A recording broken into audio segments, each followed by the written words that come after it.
Hey guys, welcome to How to Solution, and in this video I'm going to show you guys how you can unsuspend your account on Twitter. So at first go to Google and search for Twitter Help Center and click on this first one that comes up.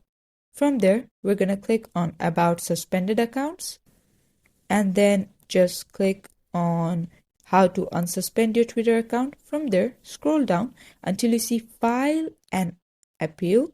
Just tap on that one.